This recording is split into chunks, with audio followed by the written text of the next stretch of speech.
What is up, Flick fans? Welcome back to my channel. Today we're talking all 6 of the Terminator movies, including the brand new film, Terminator Dark Fate. I'm going to tell you guys my thoughts on each and give you my opinion, not factual information, on which movies are my absolute favorites. And then at the end of the video, I will rank them from 6 to 1 while they're on their pretty little tiers. I need you guys in the comments below. How do you feel about this franchise? Which movies are your favorite? It's going to be one of the more predictable lists that I do on this channel, but hey, it still gives me a chance to talk about these first 2, in particular, Terminator films that I've not talked about on here. I did do individual reviews on Patreon if you want to go check those out, but right now, we're going to talk about all of these films and rank them. Just so you guys know, we are going to talk spoilers for the older films. We will not be talking spoilers for Dark Fate. The movie is not even out yet for everyone to see, so I don't want to dive too deep into what that plot is, but let's do this. As you guys can see, it's showing 5 out of the 6 Terminator movies. I had to use a pre-made template. I usually make my own for these kinds of things, but it wasn't really wanting to work for me. But don't worry, at the end of the video, after we talk about these first 5, I will add it to the list myself. Daggone it, I will change the template using the power of editing software. All right, guys, let's get into it. We're going to start at the beginning. We're going to go chronologically in terms of release date. And we, of course, start with the original, The Terminator, the movie that came out, started it all. And it's one of those films that I had to go back and watch multiple times just to appreciate, truly appreciate, what it did for the genre and what it did for action, sci-fi, and horror movies. In general, one thing I find interesting about this is that it's not listed as horror under genres on IMDb. Action, of course. Sci-fi, duh. But it is kind of a horror film.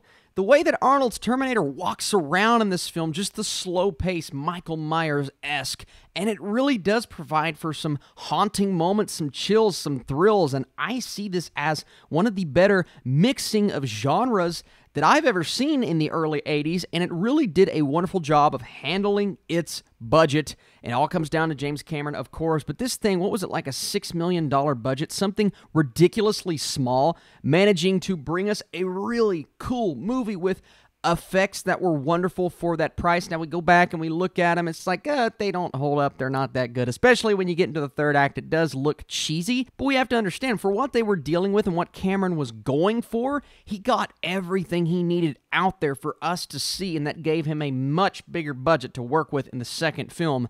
So I definitely think the first Terminator movie deserves to go on the great category. A lot of people will say, awesome. I get it. I completely understand it. I can't quite get it there just because some of those effects, they do take me out of the film, and there are moments that are a bit too slow, but it's like such a minor complaint for every single scene. I just watched the movie as a whole. I have a great time with it. I did a full review on Letterboxd, and I fleshed out my thoughts for the first time in a couple of years, man. It's been a while, but the first Terminator is really, really great. Next up, T2 Judgment Day. Let's just get this out of the way, man. T2 Judgment Day. It is one of my favorite sci-fi action movies of all time. It's one of my favorite sci-fi films, one of my favorite action movies. It kind of veers away from the horror a bit. Now, don't get me wrong. Robert Patrick's villain, I mean, very much so, a horror-esque character, but it focuses more on Arnold as the savior this time instead of the villain, coming along and having incredible chemistry with Edward Furlong. I mean, the kid and the giant robot, it's kind of like an Iron Giant-esque story, and then you realize that he can sort of control this version of Arnold. This kind of bummed me out. I mean, the end of the first 3 movies, they all end with Arnold's character dying. 3 different versions, of course, but it just kind of cracks me up. But Terminator 2 is just a beautiful mix of everything. It was Cameron's showcase of his abilities to the utmost degree, and I do think this is probably my favorite James Cameron film. I mean, everything is firing on all cylinders here. The dialogue is a bit cheesy, but in the way that you want it to be for an action movie like this. It captures that time period, the early 90s, very well. The characters are great. Linda Hamilton, she was great in the first movie, of course, but she's even better in this film. She rocks it every second of screen time. Arnold is the best he's ever been in this franchise. Everything works about this movie. The third act is epic. It is sad. It's emotional. One of the best movies of its kind. Terminator 3, Rise of the Machines. Here's what I'm going to do. I'm going to put this on the mat here. I think the story here is actually okay, but the execution, especially the direction from Jonathan Mastow, it is It's kind of bad, so I'm putting it right in that middle tier because I did like moments from Terminator 3. Arnold is back. He is great. The villainous character he is going up against, TX, she's fine for what she is. I was not the biggest fan of Nick Stahl's John Connor. I mean, he did what he had to do, and he tried his best to capture the essence of this older version of this character that we knew from the previous film.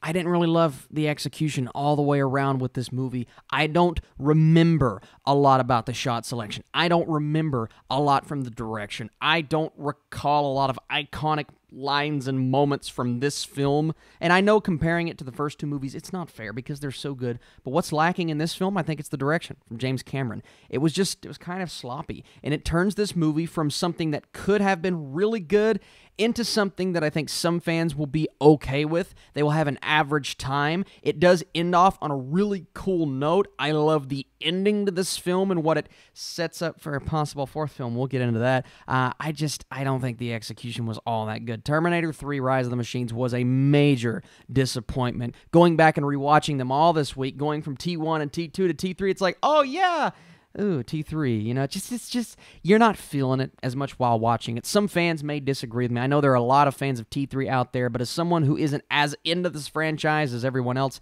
this is part of the reason why. Really missing James Cameron's touch on this film. Another film that we're missing his touch on is Terminator Salvation. And unfortunately, I have to put this on the bad tier, and it was the director of Terminator Salvation. McG, I don't feel is a good director. I think he's a wonderful producer. His producing work has been outstanding, but McG just, oh man, it did not work all the way around. It felt like a bland attempt at a new style of a Terminator film, and I respect that. You got Sam Worthington, who I think is an okay supporting actor, not the best lead actor, and then you have Christian Bale, who comes in and does a, good job for what he was trying to do. It's just what he's working with, man. It's what everyone is working with in this movie. This is the most unmemorable of the Terminator films. There's not a lot to sink your teeth into. It is a cool attempt at something, like I said, that is very different from these other three movies. Just didn't quite do it for me. Did not feel like a Terminator film. Maybe you slap a different name on it, go in a little bit of a different direction and give us better dialogue. It could have been a lot better than what it ended up being. But Terminator Salvation is the one movie that I've tried to watch multiple times and appreciate it, and I just can't do it. I'm going to find some disagreement in that, absolutely, but Salvation falls completely flat for me. And once again, a lot of it has to do with the direction and the writing. Then we move on to Terminator, what I like to call Jenny Smith, but a lot of people call it Genisys. This one also goes on the meh tier. Terminator Genisys tried to switch things up while simultaneously doing the exact same thing that the first Terminator did. My big problem with this movie is they're completely messing with the lore. The best part of this franchise is T1 and 2, and you're going back and changing that. That, to me, is where I sit back and I go, hold up, why do you need to change what's already worked so well about this franchise? Why can't we just do something different, but execute something that Salvation could not do, and even Terminator 3, in my mind, could not do? Just didn't work. It's another film that was a failed attempt. I think Emilia Clarke is good in this film. I also think Jai Courtney tried to do what he just doesn't have the charisma or the presence that this character was supposed to have. And all of the characters, when you're comparing them to who they were in the original movie, it just really doesn't quite work as well. I actually like the beginning of this film, okay? I'm like, oh, this is working. This is pretty cool. I like what Arnold is doing a lot. Arnold, the shining beacon of this franchise, is once again the shining beacon in this movie. He works so well. But when I went back yesterday and tried to get through this movie, it's just like, starting off on a good note, okay, we're kind of falling flat here, and I don't really care by the third act, and that is really unfortunate. Another film that sadly kind of falls flat in this franchise. Now, Dark Fate. Let's talk about the new film, and I am going to go ahead and place it. Going to use my magic here. Oh, I'm going to place it on the okay tier. I actually, I kind of dug what they were going for here. Without spoiling things, they make a decision at the beginning of this movie that I think is going to throw a lot of fans off. Here's what I say to that. I truly believe that that decision was necessary because they have tried to go that route before, didn't work, and instead of going that route, just doing it differently, they said, no, we're just going to go a different direction. And I like that. I respect that. That is Tim Miller, I believe, and James Cameron saying, let's just try something else. And for me, that was the right thing to do because this other way just did not work. Now, when I say it goes in a different direction, it also feels like, and I said this in my review, The Force Awakens, where it takes the story concept and it kind of redoes it with new characters, which is going to bother a lot of people. It semi-feels recycled, and that's one of my big issues, along with the dialogue, which I just think didn't work all that well. But I ended up liking these new characters. I think Linda Hamilton is so good in this movie. My goodness, she returns with the heaviest hit you can possibly imagine. Arnold is great. Of course, he's great. I liked the villainous presence. I liked moments between the characters. I think there are some really cool action set pieces. It's a fun action blockbuster, man. What more do you want from Terminator? Well, I want the depth that the first two films have. And this movie, in my opinion, did not have that, but it had something. And it's the first time since T2 that I've said the directing was solid. So Tim Miller comes in. I think he takes the reins. There is a possibility here of going in a very interesting direction that they set up in this movie. I hope he gets the chance to capitalize. I don't know if he will. I don't know how this is going to do at the box office, but I want to see what he does next. I truly believe the next film could far surpass this one in terms of quality because now we've set up certain story elements that may end up going a long way. I'm placing it on the OK tier for now. We'll see what happens with this franchise. So this is going to be the most obvious ranking you guys will ever see from me because they are literally already in order. Coming in at number 6, Terminator Salvation.